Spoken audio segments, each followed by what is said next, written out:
Hello student, myself Ritesh Jahangir, physics faculty, team CLC Sikar. आज अपन दंगल जो है उसका पेपर सॉल्यूशन है ही, ठीक है।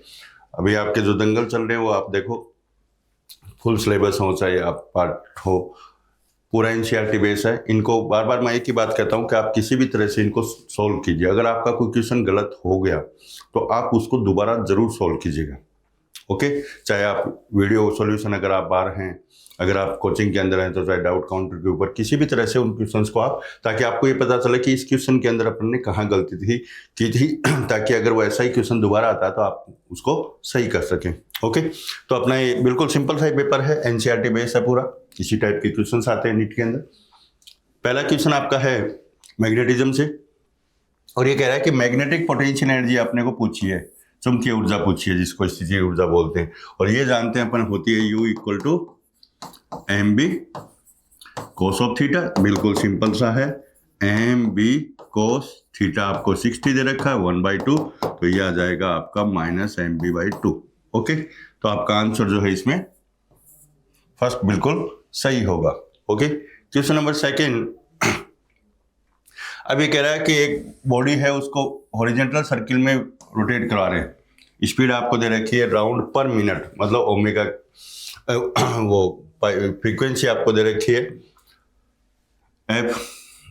If tension in the string is double, tension को डबल कर दिया जाए, कीपिंग रेडियस कांस्टेंट, रेडियस को वही रखा जाए। अब हॉरिजॉन्टल सर्किट में, सर्किल के अंदर अगर कोई बॉडी रोटेट कर रही है तो अपन जानते हैं कि टेंशन उसके अंदर होती है सेंट्रीफ्यूगल m ω²r। तो यहाँ पर टेंशन जो है इट इज m ω²r।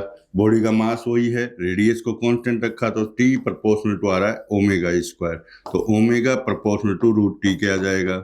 अपने को ओमेगा कैलकुलेट करना बाद में, पहले आपको जो भी दे रखा है, टेंशन अपन ने 2T कर दी पहले T, तो यहाँ से अपन देखें ω' = √2 × ओमेगा, और आंसर आपका राउंड पर मिनट में ही है। तो डायरेक्ट अपन इसको जो भी अपने को फ्रीक्वेंसी दे रखी है वही अपन यूज करेंगे।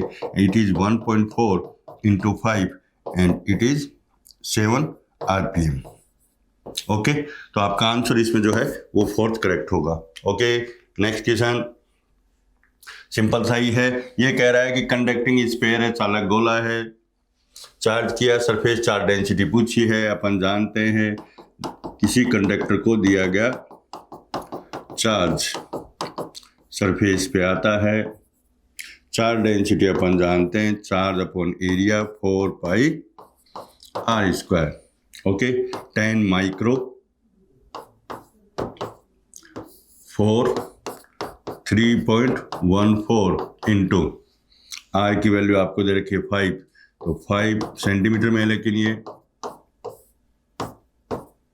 ठीक है। तो ये आपका बच गया 10⁻⁻5 इंटू, ये देखो 10⁻⁻4 आएगा, ऊपर जाके प्लस का 4 हो गया, और अपॉन 4 × 3.14 × 25, तो ये भी आपका 100 हो गया, ठीक है। ऊपर जाके ये 10⁻, ये देखिए -1 बचेगी, यहाँ पर 100 है, ऊपर जाके -2 और हो जाएगी, तो -3 एंड 3.14 अप्रोक्सीमेट देख लो, 3.2 समथिंग या 3.2 के आसपास जो भी आ रहा है, ठीक है, इंटू 10⁻⁻4 कूलम पर मीटर², ठीक है। अप्रोक्सीमेट देख लीजिए, ये आपका आंसर होगा। क्वेश्चन नंबर 4 देखिए, पैरामैग्नेटिक अनुचुंबकीय पदार्थ। पैरामैग्नेटिक के लिए अपन जानते हैं पैरामैग्नेटिक कौन से होते हैं, जो कि अट्रैक्ट होते हैं फीबली, मतलब बहुत कम फोर्स से अट्रैक्ट होते हैं। जब कम अट्रैक्ट होंगे तो इनमें से पास होने वाली नंबर ऑफ लाइंस जो होंगी म्यू, वो ग्रेटर देन μ0, तो μ/μ0 ग्रेटर देन 1 आएगा। पर मैं सक्सेप्टिबिलिटी जानते हैं अपन, जीटा = I/h, ठीक है। I जो है उसमें I और H में अगर अपन ग्राफ बनाते हैं तो स्ट्रेट लाइन आता है, ये H ये I, ठीक है। और ये वैल्यू जो आएगी वो पॉजिटिव होती है, इसकी वैल्यू, और स्मॉल होती है, इट मीन्स ग्रेटर देन 0। तो आपका ये सही है। आपका ये सही है। वैसे आप देख लो इसके अंदर सेकंड के अंदर अपन जानते हैं कि म्यू अपॉन म्यू नोट जो होता है वो म्यू आर के इक्वल ये ग्रेटर देन 1 होता है, और यहाँ पर दे रखा है लेस देन 1, तो आपका ये आंसर जो है वो गलत हो गया, मतलब आप गलत पूछा है, सेकंड गलत है, इसका मतलब सेकंड आपका ऑप्शन होगा। ओके, देखिए अब ये कह रहा है कि लिक्विड है, ये इसमें फ्लो हो रहा है, ये एक्स हाइट है, ये वाई हाइट के ऊपर है, इनके काइनेटिक एनर्जी के बारे में पूछ रहा है कि अब अपन मान लो यहाँ पर x के ऊपर काइनेटिक एनर्जी k1 दे रखी है, यहाँ पर k2 दे रखी है, from x and to y, if kinetic पर unit volume of the fluid at x and y, ये दे रखी है। मान लीजिए यहाँ पर स्पीड v1 है, इसका क्रॉस सेक्शन a1, यहाँ पर लिक्विड की स्पीड v2, इसका क्रॉस सेक्शन a2, तो अपन जानते हैं av इक्वल टू कॉन्स्टेंट होगा, मतलब a1 v1 equal to a2 v2, तो a1 upon a2 equal to आ गया v2 अपॉन v1। ठीक है, अब अपन जान रहे हैं कि a1 अपॉन a2 जो आ रहा है, ये a1 कम है a2 ज्यादा है, तो डेफिनेटली ये वैल्यू लेस देन 1 आएगी, इसका मतलब v2 less than v1। Okay, तो v2 लेस देन, अब पर यूनिट मास तो यहाँ से जो पर सेकंड जाएगा उतना ही मास होगा। काइनेटिक एनर्जी अपन जानते हैं कितनी होती है, हाफ mv², तो k प्रोपोर्शनल टू v², जहां पर स्पीड ज्यादा होगी वहां पर अपन देख रहे हैं कि क्या काइनेटिक एनर्जी, तो k के ऊपर काइनेटिक एनर्जी ज्यादा होगी, और x एंड के ऊपर मतलब k1 ज्यादा है और k2, तो आपका ऑप्शन जो है वो इसमें अंदर 3 जो ऑप्शन है, थर्ड ऑप्शन आपका बिल्कुल इसके अंदर करेक्ट होगा। ओके, नेक्स्ट क्वेश्चन देखिए, the escape velocity from the earth is v, और एस्केप वेलोसिटी अपन जानते हैं v equal to √2g mass of planet upon it radius. अब ये कह रहा है किसी दूसरे प्लेनेट से चाहिए, तो ये कह रहा है planet having 4 time mass of that of earth, मतलब उसका मास द्रव्यमान जो है वो अर्थ का 4 गुना है, और रेडियस आपको दे रखी है रेडियस 9 टाइम दैट 9, तो 9r, तो ये 2/3 बार आ गया, बाकी आपका ये बच गया 2gm/r, ये आपको v दे रखा है, तो 2/3v। ओके, तो आपका ऑप्शन बिल्कुल इजी क्वेश्चन है, सिंपल क्वेश्चन है, फॉर्मूला बेस्ड। नेक्स्ट क्वेश्चन देखिए आप, proton and alpha particle are accelerated by same kinetic energy, और डी ब्रोगली वेवलेंथ के अंदर अपन जानते हैं काइनेटिक एनर्जी की फॉर्म में ये होता है फॉर्मूला। ओके, तो यहाँ पर लैम्डा इक्वल टू h/2m²। अब इनकी काइनेटिक एनर्जी आपको सेम दे रखी है, k कांस्टेंट होता है, तो lambda is inversely proportional to √m आएगा, तो lambda proton lambda alpha root mass of alpha mass of proton, तो 4 मास ऑफ प्रोटॉन होता है alpha, mass of proton 4 root करोगे 2 आ जाएगा, तो proton equal to 2 lambda alpha.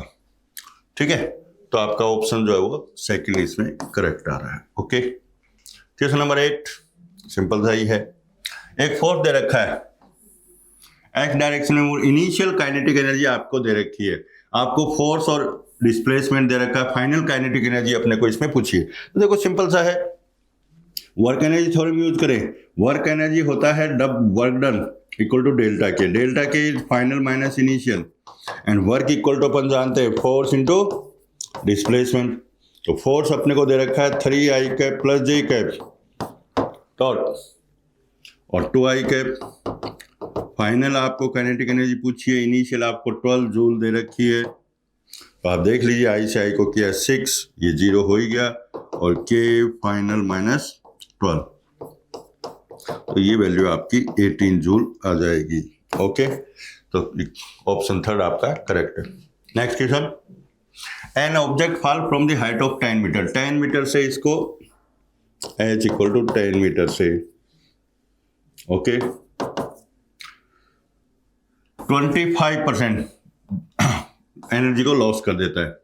ठीक है, तो इसका मतलब यहां पर अपन ने इसको अगर m मास माने इसका, तो यहां पर इसकी एनर्जी mgh थी इनिशियल, अब ये कह रहा है 25% लॉस कर दी, तो मान लो h डैश तक जा रहा है, तो बची कितनी 75%, तो कहने का मतलब फाइनल पोटेंशियल एनर्जी जो है mgh dash, it is 75% of initial, मतलब mgh, m कैंसिल तो h डैश इक्वल टू आ जाएगा 3/4h, और 3/4h अपने को दे रखा है 10, so it is 7.5 metre. Okay, next question देखिए, ये आपका एसी का क्वेश्चन है और बिल्कुल सिंपल है कि आपको अगर वोल्टेज ये लगा रखा है तो आपको करंट की वैल्यू पूछिए। ठीक है, अब देखिए इसमें अपन किरचॉफ्स लॉ यूज करते हैं। इसके ऊपर जो इंड्यूस्ड ईएमएफ होता है वो अपन जानते हैं -L/di/dt plus applied voltage equal to 0। Okay, V। तो अब अपन यहां से L/di/dt इक्वल टू V हो जाएगा, माइनस V है, माइनस माइनस प्लस हो जाएगा, और ये अपने को दे रखा है V0 sine omega t. di equal to आ गया V0/L और साइन ओमेगा टी dt आ गया। अब अपने को अगर I कैलकुलेट करना है तो डेफिनेटली इसको इंटीग्रेट करेंगे, तो di V0/L integration sign omega t dt। सब जानते हैं साइन का इंटीग्रेशन कोस होता है, माइनस कोस और ओमेगा टी का 1/ओमेगा, तो ये आपका आ जाएगा I की वैल्यू जो आएगी वो -V0/ओमेगा L और कोस ओमेगा टी, ये आपका आंसर होगा। तो आप देखिए आपका आंसर इसमें करेक्ट आ रहा है, कौन सा? थर्ड। ओके, नेक्स्ट क्वेश्चन, ये कह रहा है कि कैपेसिटर है, 40 वोल्ट की बैटरी से कनेक्ट किया, इलेक्ट्रोस्टैटिक एनर्जी जो स्टोर होती है, बिल्कुल सिंपल सा क्वेश्चन है। U इक्वल टू होती है हाफ CV², तो हाफ C की वैल्यू आपको 10 माइक्रो मतलब 10 की पावर -5, और ये 40 का स्क्वायर, यह आएगा 1600, यहाँ से किया तो 800 और इंटू 10 की पावर -5 जूल, या आप इसको 10 मिली जूल भी लिख सकते हो, या 8 इंटू 10 की पावर -3, जो भी लिखना चाहें अपन, 8 इंटू 10 की पावर -3 जूल, और अदरवाइज इसको मिली जूल भी आप बोल सकते हो। ओके, ये था अपना क्वेश्चन नंबर 11। नेक्स्ट क्वेश्चन, ये कह रहा है कि कोई वायर है जिसकी रेडियस दे रखी है, करंट दे रखी है, और ये डिप्ट वेलोसिटी दे रखी है। ओके, डिप्ट वेलोसिटी जो है वो उसका अगर करंट है पर यूनिट वॉल्यूम के अंदर नंबर ऑफ इलेक्ट्रॉन्स n है किसी कंडक्टर में, तो I equal to NaVd into E। देखिए number of electrons in per unit volume constant होते हैं, इलेक्ट्रॉनिक चार्ज कांस्टेंट होता है, तो Vd जो आएगा it is proportional to I/A। अगर आपको A नहीं दे रखा है तो रेडियस πr², तो ये आएगा I/r²। ओके, तो V'/V, तो ये आ गया I' I और R/R' का स्क्वायर, डैश का मतलब जो भी बाद वाली क्वांटिटी है वो अपन यहाँ पर लेंगे। ओके, तो आप देखिए इसमें वैल्यू पुट करते हैं, पहले करंट कितना, बाद में डैश का मतलब बाद वाली वैल्यू जो भी 50, पहले कितना था 100, तो ये हो गया 50 और 100। रेडियस पहले आपको R दे रखी है, बाद में क्या बोल रहा है electron for the wire double of the radius, radius को डबल कर दिया, ये 4 आएगा, यहाँ से 1/2, तो ये हो गया 1/8, मतलब V' की वैल्यू आपकी V/8 के इक्वल आएगी, तो आपका ऑप्शन थर्ड जो है वो करेक्ट होगा। देखो रेजिस्टेंस को पूछा है, रेजिस्टेंस की value with proper error limit होती है R plus delta R plus minus.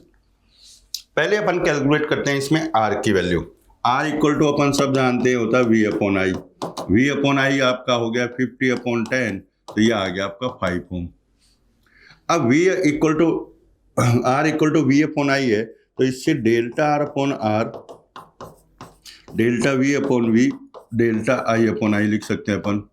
तो यहाँ से डेल्टा R की आपकी जो वैल्यू आएगी it is delta V/V, delta I/I और इंटू R। अब अपन सब वैल्यूज को पुट करते हैं, देखिए डेल्टा V 4/50, दिस इज 0.1/10, और ये आपका हो गया 5। देखिए ये 1/100 आएगा, तो डेल्टा आर की आपकी वैल्यू आ जाएगी। इसको आप चाहे लिखना चाहो 2/25 लिख लो, प्लस 1/100 और इंटू 5। सोल्व करना चाहें सो एलसीएम ले सकते हो आप, तो ये आ जाएगा 8 + 1 9/100 और इंटू 5, तो ये अप्रोक्सीमेट आपका 0.45 आएगा। ठीक है, और डेसिमल के बाद एक डिजिट में है तो डेफिनेटली 1 डिजिट तक लेंगे, तो आप इसके अंदर 0.4 लिख सकते हो। तो यहां पर आपकी वैल्यू हो गई, आर की वैल्यू आपकी आई 5 ± 0.4 ओम विद प्रॉपर लिमिट। आपका आंसर ये होगा। ओके, तो आप देखिए इसमें आपका ऑप्शन आ रहा है 4th। क्वेश्चन नंबर 14, देखिए स्टेप अप ट्रांसफार्मर जो है उसको कनेक्ट किया एसी मेन से। एसी मेन का मतलब प्राइमरी कॉइल, ये प्राइमरी कॉइल, ठीक है। इसको कनेक्ट किया कितने से, 220 वोल्ट से। ये होती है सेकेंडरी, यहां आउटपुट आता है, यहां अपना आउटपुट, और ये लगा रखा है 22, यहां से अपने को 22,000 वोल्ट और 44 वोल्ट का पे काम में लेना है इसको। The current in the secondary coil, देखिए सेकेंडरी कॉइल में करंट पूछा है।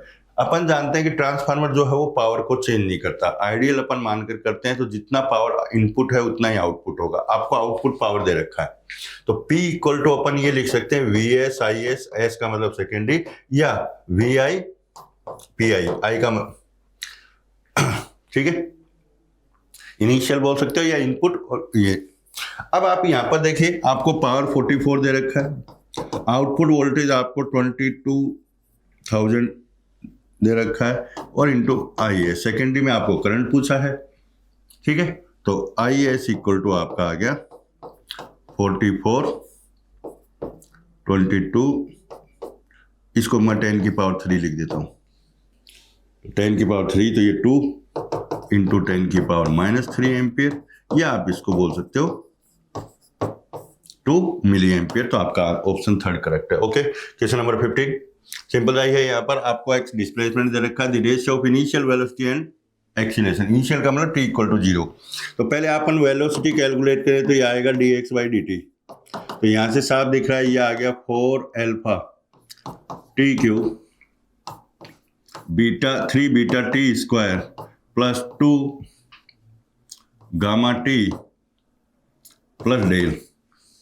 T = 0 पर आप वेलोसिटी कैलकुलेट करेंगे तो ये डेल आ जाएगी, बाकी सब कैंसिल।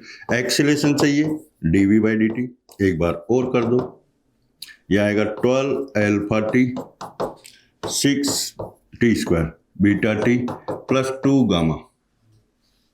ये भी T = 0 पर आप देखो, यहाँ T 0 करोगे तो A की वैल्यू आपकी आ गई 2 गामा, ठीक है। ये एक्सीलरेशन, तो V/A आपको पूछा है, तो del/2 गामा, ये आपका आंसर होगा। तो del/2 गामा, तो ऑप्शन 2nd आपका करेक्ट है। 16, ये कह रहा है रेडियस ऑफ गायरेशन, घूर्णन त्रिज्या की वैल्यू आपको दे रखी है 3 मीटर। देखिए ये स्पेयर है, ठीक है। स्पेयर का अपन मोमेंट ऑफ इनर्शिया जानते हैं 2/5 mr², और रेडियस ऑफ गायरेशन जो आएगी इसकी, वो आएगी √2/5 × r। ये आपको 3 दे रखी है, ये √2/5 × r। अब आपको रेडियस ये बता रहा है कि रेडियस, तो रेडियस कैलकुलेट कर लेते हैं। तो रेडियस = आएगा आपका 3√5 और √2 अलग अलग कर देता हूं, ये आपकी रेडियस आ गई।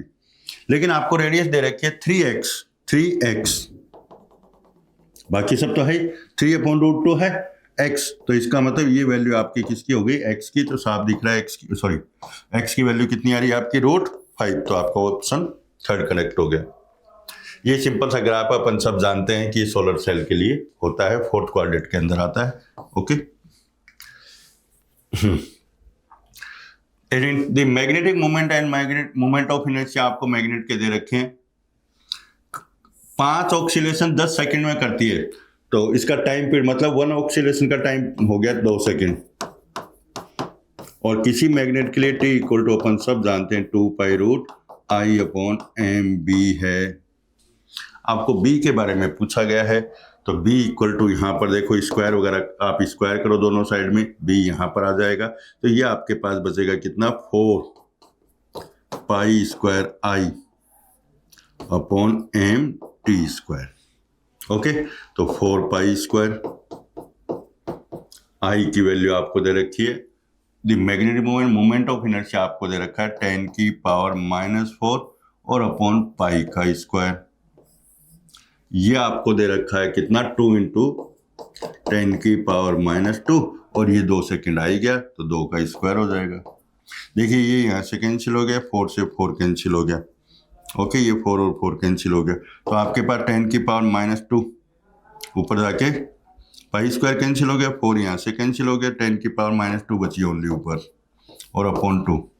तो अपन इसको लिख सकते हैं 0.5 इंटू 10 की पावर -2 या 5 इंटू 10 की पावर -3 या 5 मिली टेस्ला, दोनों में से कोई भी आंसर हो सकता है। तो ऑप्शन आपका थर्ड करेक्ट है। ओके, 19 कैपेसिटर जो है उसका कैपेसिटेंस न तो चार्ज पे डिपेंड करता है, नहीं उसका पोटेंशियल डिफरेंस कितना है उस पर डिपेंड करता है, प्लेट के एरिया पे, उनके बीच के डिस्टेंस पे, उनके मीडियम है, प्लेट आपने कौन से मेटल के लिए उससे भी कोई फर्क नहीं पड़ता।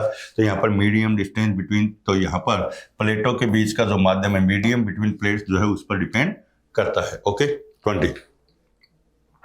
20 के अंदर आप ये देखिए, image formation need regular refraction only, reflection से बनती है लेकिन ये ओनली बोल रहा है, रिफ्लेक्शन भी तो होता है, तो रिफ्लेक्शन से भी बनती है, रिफ्रैक्शन दोनों से बनती है, तो आपका ये स्टेटमेंट गलत हो गया। सेकंड आप देखिए, polarization is convincing proof of the wave nature. नहीं, वेव नेचर जो है, लाइट के वेव नेचर को बताने वाला जो इंसिडेंट होता है वो आपका होता है डिफ्रेक्शन, और पोलराइजेशन बताता है किसको, ट्रांसवर्स नेचर ऑफ लाइट। तो ये भी आपका गलत हो गया, तो दोनों ही गलत हैं, तो आपका ऑप्शन थर्ड इसमें आएगा। 21 a uniform metal wire of A cross section ए और इसका रेजिस्टेंस आर दे रखा है 10 ओम। अब देखो ये कह रहा है कि इसको स्ट्रेच किया, खींचकर इसको लेंथ को 3 टाइम्स कर दिया। अब अगर अपन जानते हैं कि खींचकर n टाइम्स करते हैं तो न्यू रेजिस्टेंस जो होता है वो n स्क्वायर आर होता है, तो 3 का स्क्वायर पहले 10 था, ये आपका 90 ओम आ गया। अब आपका ये वायर जो है वो 90 ओम हो गया आफ्टर स्ट्रेचिंग, खींचने के बाद इसको एक सर्किल के अंदर कन्वर्ट किया, किन्हीं भी 2 पॉइंट के बीच में चाहिए अपने को रेजिस्टेंस, ठीक है, तो इन 2 पॉइंट के बीच। अब अपन जानते हैं कि ये पूरे का 45 था, 90 था, तो एक साइड में 45 ओम आएगा। अब यहां पर अगर अपन बैटरी कनेक्ट करेंगे, जिनके बीच में कैलकुलेट करते हैं वहाँ बैटरी यहाँ से कनेक्ट की, करंट आया, ये कुछ करंट इसमें जाएगा, कुछ करंट इसमें, हालांकि इक्वली जाएगा, लेकिन करंट डिवाइड होने का मतलब सीधा सा है कि ये दोनों वायर जो हैं वो पैरेलल में हैं, प्रत्येक का 45 है, 2 वायर हैं, तो टोटल इक्विवेलेंट रेजिस्टेंस जो आपका 22.5 मतलब आधा हो जाएगा इसका, 45/2। ओके, तो आपका ऑप्शन थर्ड करेक्ट है। 22 spectral line series which corresponding to the electron transit from the level 3, 4 से 2 में आते हैं, तो देखो n = 1, n = 2, ये 3 हो गया, 4 हो गया, 5 हो गया। 1 में आते हैं इलेक्ट्रॉन तो लाइमन होती है, 2 में आते हैं इलेक्ट्रॉन सब जानते हैं बामर सीरीज ये होती है अपनी, तो सेकंड आपका ऑप्शन बिल्कुल इजी सा क्वेश्चन है। 23 देखिए, black and rough surfaces are good observer of heat, बिल्कुल सही है, डार्क कलर ब्लैक मोल दो अच्छे ऑब्जर्वर होते हैं, ऑब्जर्व करते हैं, अच्छे ऑब्जर्वर अच्छे इमिटर भी होते हैं, अच्छे इमिट मतलब इमिट भी ज्यादा करेंगे, ज्यादा ऑब्जर्व करते हैं, यही किरचॉफ लॉ है, अपन सब जानते हैं। सो दे आर बैड इमिटर, ये गलत है, पहली लाइन यहां पर यहां तक सही है, ये गलत हो गया, तो ये स्टेटमेंट अपना पूरा ही गलत हो गया। गुड ऑब्जर्वर, जो ऑब्जर्व ज्यादा करेंगे वो रिफ्लेक्ट कम करते हैं, और जो रिफ्लेक्ट ज्यादा करते हैं वो ऑब्जर्व कम करते हैं। Good observer of heat are bad reflector, ये आपका स्टेटमेंट बिल्कुल सही है। तो ए तो आपका गलत है, आर आपका सही है, तो ये आपका ऑप्शन फोर्थ आ जाएगा। ओके, क्वेश्चन नंबर 24, देखो a particle executive in SHM, amplitude दे रखा है, at what displacement its kinetic energy will be 1/4 of potential energy. X की वैल्यू पूछिए जहां पर उसकी काइनेटिक एनर्जी जो है वो पोटेंशियल की 1/4, तो kinetic equal to 1/4 of potential, half m omega square a square minus x square equal to 1/4। Potential अपन जानते हैं हाफ एम ओमेगा स्क्वायर किसी पोजीशन पर, ये तो हाफ एम, ये तो आपका cancel, m omega square cancel हो गया, ये आपका बचा a square minus x square और ये बच गया एक्स स्क्वायर बाई 4। आप इसको इधर लिए 5/4 एक्स स्क्वायर ए स्क्वायर। आपको एक्स की वैल्यू पूछिए तो x square equal to 4/5 x की वैल्यू लेंगे तो प्लस माइनस लिखते हो तो ठीक है, प्लस माइनस का मतलब on both side of mean position, तो ये आपका 2/√5। ओके, तो आपका ये ऑप्शन थर्ड करेक्ट होगा। 25, यंग डबल स्लिट एक्सपेरिमेंट दे रखा है, तो फ्रिंज विड्थ पूछिए, सीधा सा इस बार क्वांटिटी दे रखी है फ्रिंज विड्थ। फ्रिंज विड्थ अपन जानते हैं ये होता है lambda D into D. D is the small D is the, sorry गलत लिख गया, small D is the distance between two slits, capital D distance from slit to screen. तो आपको लैम्डा आपको दे रखा है, देखिए 6000 एंगस्ट्रॉम, मीटर में बदल लिया, 80 सेंटीमीटर 0.8 कर दिया मीटर में। डी आपको दे रखा 1 mm 10⁻³ तो इसको मल्टीप्लाई कीजिए 4.8 और ये आ गया 10⁻⁻4 मीटर। ओके, तो ये आपका आंसर आ गया second. 26, specific heat for adiabatic. देखिए स्पेसिफिक हीट की डेफिनेशन अपन जानते हैं delta Q upon mu delta T, और आपको कौन सा बोल रहा है एडियाबेटिक। एडियाबेटिक कौन सा होता है जिसकी डेल्टा क्यू 0 होता है, ये पुट करोगे तो सी की वैल्यू 0। आइसोथर्मल के लिए इनफाइनाइट क्योंकि डेल्टा टी 0 हो जाएगा। 27, the pitch of an error free screw gauge. Pitch दे रखी है तो सबसे पहला काम तो सीधा सा लीस्ट काउंट कैलकुलेट करना पड़ेगा। लीस्ट काउंट होता है pitch upon total division on circular scale. Circular scale के ऊपर कितने डिवीजन है, ठीक है। 100 डिवीजन दे रखे हैं तो ये 0.5 mm अपॉन 100, तो ये आ गया 0.005 mm, ठीक है। Will measuring the diameter of a wire है, okay, the pitch scale reading is 1.5 mm, ठीक है। मतलब ये अपन अगर मेन स्केल माने ये 0.5 0.1 1 और ये हो गया आपका 1.5, ठीक है, ये है। इसके बाद ये सर्कुलर स्केल, इसके सामने जो है वो 40 नंबर का डिवीजन आ रहा है इसका, ठीक है। तो अपन रीडिंग अगर लिखेंगे इस वायर की तो देखिए 1.5 mm मेन स्केल रीडिंग हो गई, प्लस लीस्ट काउंट आपका है 0.005, 4 नंबर का डिवीजन इसके सामने है तो ये आ गया 1.5 mm, ठीक है। तो ये और ये आ जाएगा 0.2 mm, ठीक है। तो ये आ जाएगा आपका 1.7 mm आंसर होगा। ओके,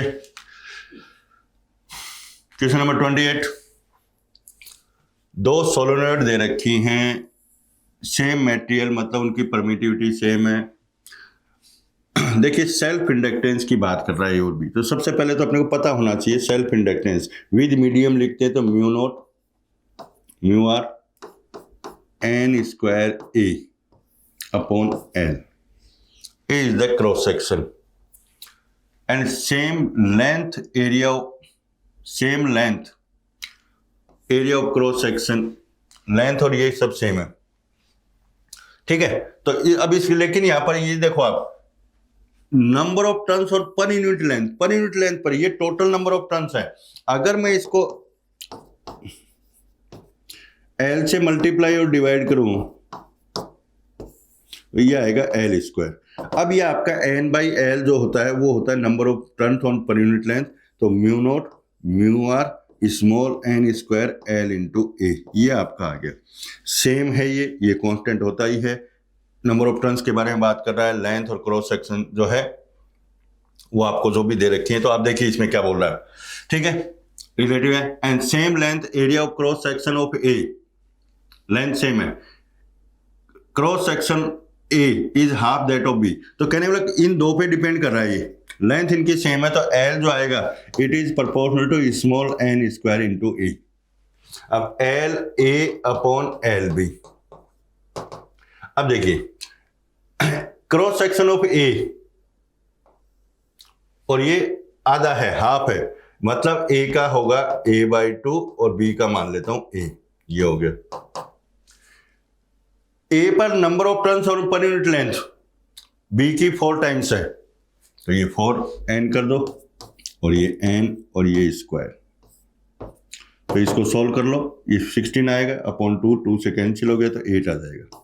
इन दोनों का रेशियो जो आएगा वो किसके इक्वल होगा, 8 के इक्वल होगा। तो ये अपना क्वेश्चन नंबर 28।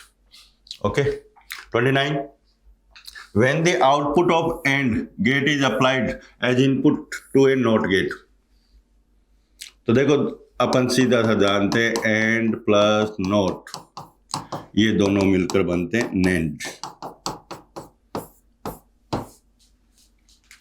30, stable interference. देखिए इंटरफेरेंस की कंडीशन होती है सेम फ्रीक्वेंसी होनी चाहिए, सेम डायरेक्शन में चलके सुपर इम्पोज ये होनी चाहिए, ओके, सेम डायरेक्शन में चल के सुपर इम्पोज। एम्पलीट्यूड भी अगर इनका सेम हो तो सस्टेन इंटरफेरेंस, हालांकि एम्पलीट्यूड की कोई कंडीशन नहीं है, लेकिन स्टेबल या सस्टेन जिसको बोलते हैं उसके अंदर इक्वल होगी, तो मैक्सिमा जो है उसकी इंटेंसिटी बहुत ज्यादा होगी और मिनिमा की बिल्कुल 0 होगी। अदरवाइज इंटरफेरेंस तो हो गए, लेकिन इंटरफेरेंस की सीधी सी कंडीशन है कि उनकी फ्रीक्वेंसी बिल्कुल सेम होनी चाहिए और सेम डायरेक्शन में वो चलनी चाहिए। तो सीधा सा दिख रहा है इसमें समान आवर्तियां, same frequencies and same direction. Okay, question number 31, देखिए वर्क फंक्शन दे रखा आपको, इस वेवलेंथ का फोटोन डाला, ठीक है, is incident on it with energy above it threshold, threshold से ज्यादा है, an instant then the maximum kinetic energy of the photo electron. अपन जानते हैं मैक्सिमम काइनेटिक एनर्जी का फॉर्मूला होता है h nu minus work function. अगर आपको न्यू नहीं दे रखा, एच सी अपॉन लैम्डा, लैम्डा की वैल्यू बस पुट कर दो और कुछ नहीं, इसमें लैम्डा की वैल्यू कितनी दे रखी है, एच सी upon 2e minus 5 naught, H C से एच सी कैंसिल, तो ये आपका आ गया 2e माइनस 5 नॉट। तो आपका ऑप्शन थर्ड बिल्कुल सिंपल था, केवल आपको लैम्डा की वैल्यू पुट करनी है। ओके, थर्मल रेडिएशन जो है वो अपने को पता है कि इनकी थर्मल रेडिएशन विजिबल के बाद आते हैं, तो ये जो है वो इंफ्रारेड के अंदर आएंगे। 33, if two bodies are in thermal equilibrium, thermal equilibrium कौन क्या होता है, जिसके अंदर दोनों बॉडीज के टेम्परेचर सेम होते हैं, उसको बोलते हैं थर्मल इक्विलिब्रियम। ओके, तो यहाँ पर टेम्परेचर इनके सेम होंगे। देखो हीट जो है, हीट पहली बात तो सेम हो भी नहीं सकती, क्योंकि हीट का मतलब होता है ट्रांसफर। जो है किसी बॉडी के पास कितनी हीट है वो कैलकुलेट नहीं करते कभी भी, कितनी हीट ट्रांसफर। हीट का मीनिंग ही तब तक होता है जब तक कि वो ट्रांसफर होती है, तो हीट तो वैसे भी कोई बॉडी का कैलकुलेट नहीं कर सकते अपन, केवल जो भी फॉर्मूले में हीट कैलकुलेट कर रहे हैं इसका मतलब वो ट्रांसफर ऑफ हीट होता है। ओके, लेकिन अपना थर्मल इक्विलिब्रियम पूछा था, इट इज इसमें टेम्परेचर सेम होंगे। 34, अब आपने को ये कुछ वेवलेंथ दे रखी है, इनके बीच में अपने को रिलेशन चाहिए। देखो लैम्डा 1 की बात करें, ठीक है, तो लैम्डा 1 अपन जानते हैं कि E equal to E2 minus E1, E को लिख दे h C upon lambda equal to E2 minus E1। तो एक एक को कैलकुलेट कर लेते हैं अपन। पहले केस के अंदर एच सी अपॉन लैम्डा 1, लैम्डा 1 की बात करें तो ये 3e/2 से 3e तक आ रहा है, तो इन दोनों का डिफरेंस मैं सीधा लिख रहा हूँ, ये आ गया 3e/2 प्लस में आएगा। तो यहाँ से आप देखो लैम्डा की वैल्यू, लैम्डा 1 प्रपोज ये सब कांस्टेंट है, एच सी को कांस्टेंट मान रहा हो, तो lambda 1 proportional to 2/3e। Okay, lambda 2 की बात करें, लैम्डा 2 के अंदर एनर्जी ई आ रही है, ठीक है, तो एच अपॉन लैम्डा 2, इनका डिफरेंस आ गया ई के इक्वल इसका, तो lambda 2 proportional to 1/e। Okay, अब बात करें लैम्डा 3 की, तो लैम्डा 3 आप देख लीजिए, चलो एच वैसे पूरा करते हैं, H upon lambda 3 equal to, यहां से यहां तक आ रही है एनर्जी 2e, तो e/2 आ जाएगा, तो lambda 3 proportional to 2/e। Okay, अब इनमें रिलेशन देखना है। देखिए लैम्डा 1/2 करें तो ये 2/3 आ रहा है, ठीक है, और ये लेस देन 1, तो lambda 1 is less than lambda 2, या यूं कहें लैम्डा 2 ज्यादा होगा किससे, लैम्डा 1 से। तो ये आपको दिख रहा है ऑप्शन फर्स्ट में। पहली बात तो ये रिलेशन अगर इनके अंदर देखना आपको तो देख लो, इनको क्रॉस मल्टीप्लाई कर लो यहाँ पे, तो ये आपका 3 लैम्डा 1 इक्वल टू 2 लैम्डा 2, ठीक है, तो लैम्डा 2 ज्यादा है और 3 लैम्डा 1, यार अब तो ऑप्शन आपका फर्स्ट ईयर है, बाकी आप चेक करना चाहो तो इनको चेक कर सकते हो। क्वेश्चन नंबर 35, 8 kg का बॉक्स है, इंक्लाइन प्लेन 37 इस पर रखा है, 8 kg स्ट्रिंग है, इससे खींचा जा रहा है और इसी में फोर्स है 40 न्यूटन, और यहां पर अपन जानते हैं ये आएगा mg sin 37, तो ये हो गया आपका 8 × 10 और sin 37 की वैल्यू 3/5। ओके, तो ये आएगा यहाँ पर 2, ये हो गया 48 न्यूटन। ओके, 48 ये आएगा। The tension string is this, the acceleration of the block, तो ए इक्वल टू देख लो आप नीचे की तरफ आएगा 48 - 4 40 और अपॉन मास कितना 8, तो ये हो जाएगा 1 मीटर पर सेकेंड स्क्वायर। ओके, तो ये आपका ऑप्शन थर्ड करेक्ट होगा।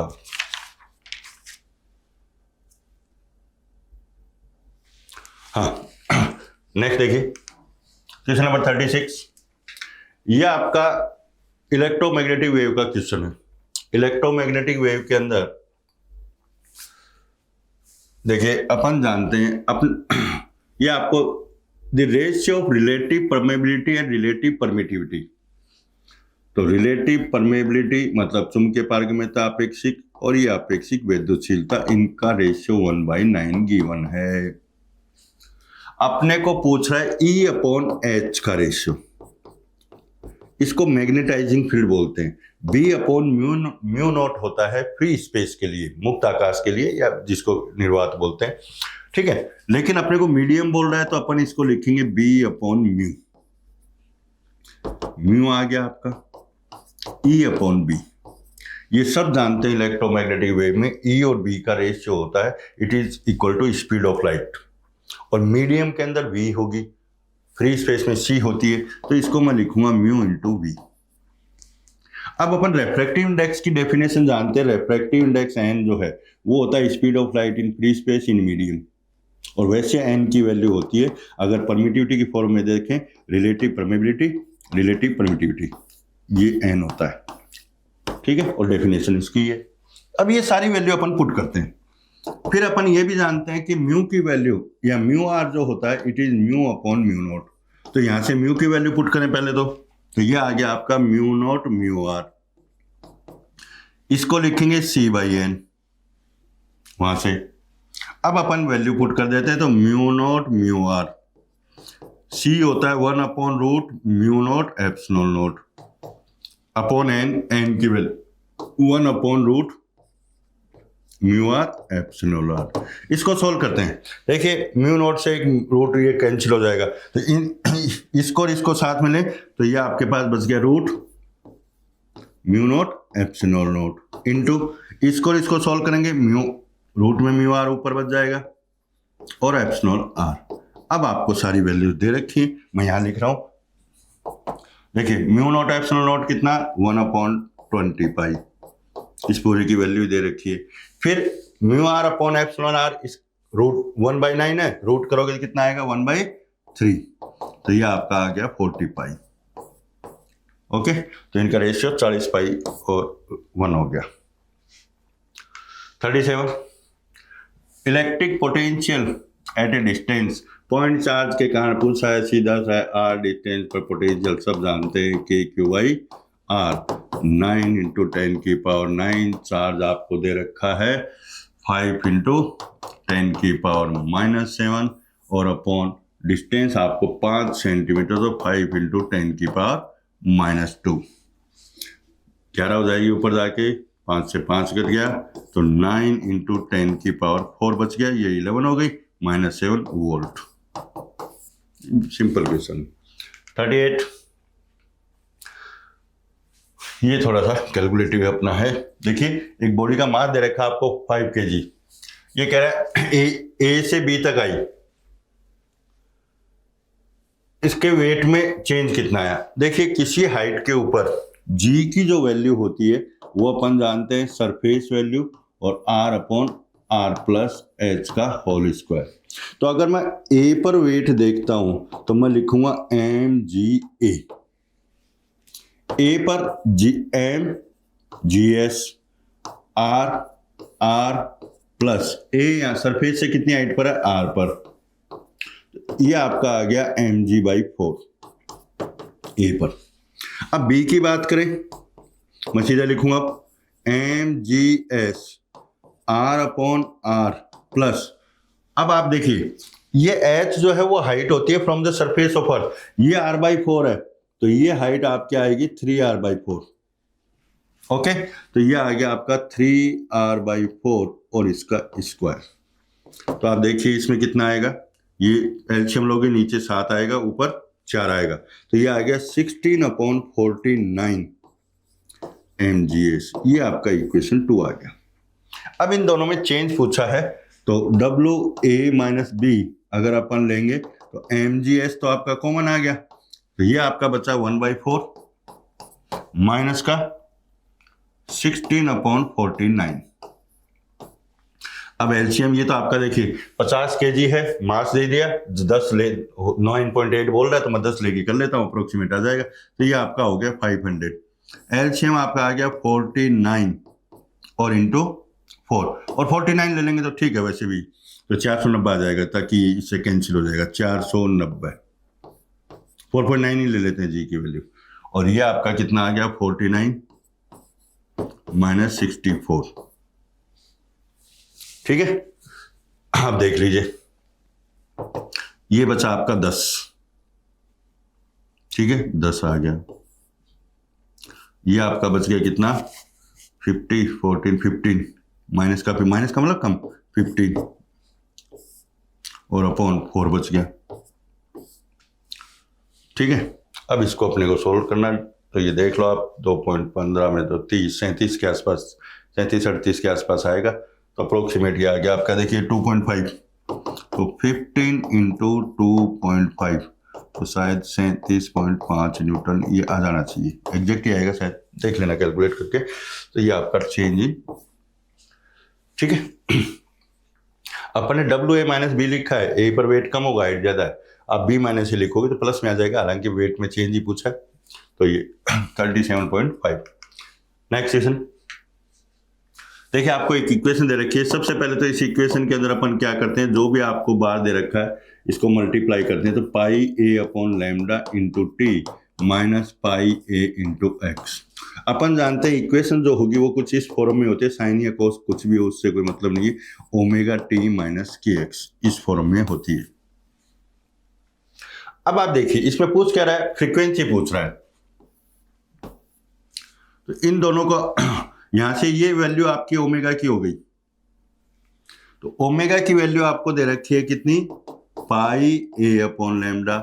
ओमेगा अपन सब जानते हैं 2πf होता है, f फ्रीक्वेंसी, और πa/λ, पाई से पाई आपका कैंसिल हो गया, तो फ्रीक्वेंसी देख लो, फ्रीक्वेंसी आपकी आ गई a/2λ के इक्वल। ओके, तो आपका आंसर आ जाएगा सेकंड। क्वेश्चन नंबर 40 सीधा सा डायमेंशंस का है। अपन सब जानते हैं कि सेम डायमेंशंस की क्वांटिटीज को अपन ऐड या सब्ट्रैक्ट करते हैं, मल्टीप्लाई डिवाइड आप किसी से भी कर सकते हो, उससे कोई फर्क नहीं पड़ेगा। तो सबसे पहले अपन यहाँ पर देखेंगे, तो यहाँ पर b की डायमेंशन और रूट x की डायमेंशन सेम होनी चाहिए, मतलब b की डायमेंशन रूट x के इक्वल, क्योंकि इनके बीच में सम आ रहा है, l लेंथ है, लेंथ की रूट का मतलब पावर हाफ। ओके, अब आपको ये दे रखा है वेलोसिटी। अब इस पूरे की डायमेंशन जो आनी चाहिए वो वेलोसिटी की होती है LT-1, a के बारे में पूछा है इंटू l, ये पूरे की डायमेंशन जो है वो l की पावर 1/2 आएगी। तो आप देखिए ऊपर बच गया कितना, a इंटू l की पावर हाफ और LT-1। तो a की डायमेंशन देखिए आप, ये डिवाइड करोगे l की पावर हाफ हो गई, t की पावर -1 आ गई। ये a की डायमेंशन और ये आपकी आ गई b की डायमेंशन। अपने को पूछा जा रहा है a/b, तो a की डायमेंशन आपके पास कितनी आई, l हाफ t-1, b की डायमेंशन l हाफ, ये कैंसिल हो गया तो l 0 भी हो गया, m भी 0 हो गया और t की पावर -1, ओनली t-1 आएगा। तो ऑप्शन आपका सेकंड करेक्ट है। ओके, क्वेश्चन नंबर 45, ये अपने को एक कोई इक्वेशन दे रखी है, इस इक्वेशन से अपने को पूछ रहा है इक्वेशन ऑफ पाथ। देखिए इक्वेशन ऑफ पाथ का मतलब कोऑर्डिनेट्स x और y के बीच में जो रिलेशन होता है वो अपने को कैलकुलेट करना होता है। आई कैप दे रखा है, ये आपको x दे रखा है, तो x equal to a sine omega t और y इक्वल टू आपको दे रखा है b कोस ओमेगा टी। अब देखो दोनों सेम होते हैं, अगर इनके पहले के कोफिशिएंट तो सीधा सा स्क्वायर करके ऐड कर देते हैं, क्योंकि अपन जानते हैं सब sine square plus cos square कितना होता है 1। लेकिन ये नहीं दे रखा तो अपन लिखते हैं x by a sine omega T, y upon b cos omega T, सीधा सा है स्क्वायर करके ऐड कर दो। तो x square upon a square, y square upon b square, right में साइन का स्क्वायर प्लस कोस का स्क्वायर ऐड करोगे तो 1। सब जानते हैं ये इक्वेशन किसकी होती है, एलिप्स की। Okay, 42, a beam of unpolarised light intensity दे रखी, pass through a polariser A and then another polariser B. देखो दो पोलराइजर ले लेते हैं, एक ये ए, अनपोलराइज्ड लाइट इंसिडेंट हुई, इंटेंसिटी आई नोट। अपन सब जानते हैं इससे निकलने के बाद इंटेंसिटी I0/2 हो जाएगी।